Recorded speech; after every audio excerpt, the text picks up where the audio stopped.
Hi, it's Melanie, and today I want to talk to you about the number one step to take when you're trying to start using nutrition for healing. So, I see so many people who are really interested in nutrition, really interested in figuring out how to have their diet best support their life and their health.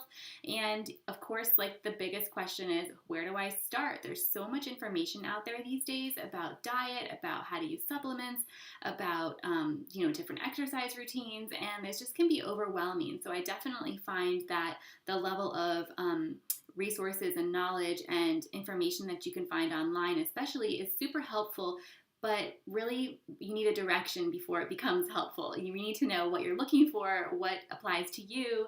I gave an interview recently where I said, all of that information out there is great, except it leaves you out of the picture. So you could read about how come the ketogenic diet is amazing, or how come the paleo diet or the vegan diet, they're all amazing, but none of those articles that you're going to read online take you into account.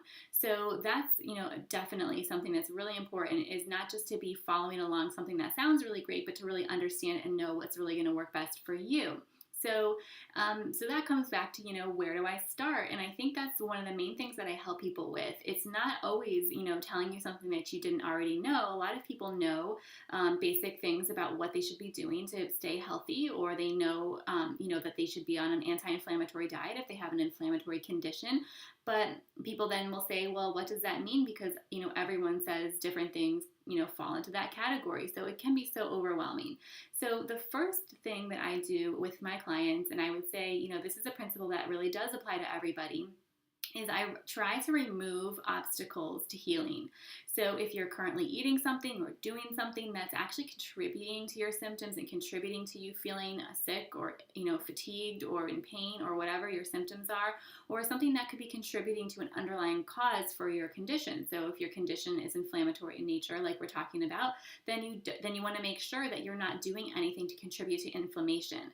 So the first step is always to remove obstacles to healing, and that could be foods that you're eating that are inflammatory. Something like refined sugar would fall into that category, but it could even be something that's specific to you. So for me, eggs are inflammatory, and eggs are wonderful for most people and just not for me. So you do sometimes have to do deeper digging to figure out, what are the obstacles to healing for you?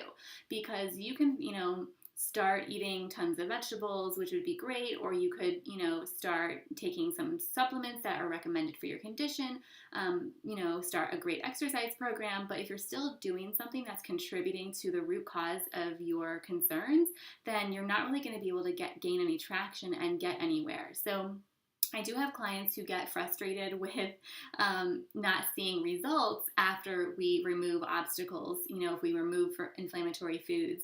But you have to remember that, like I said, we're removing obstacles, and that's the first step, and that creates the foundation for healing for your body.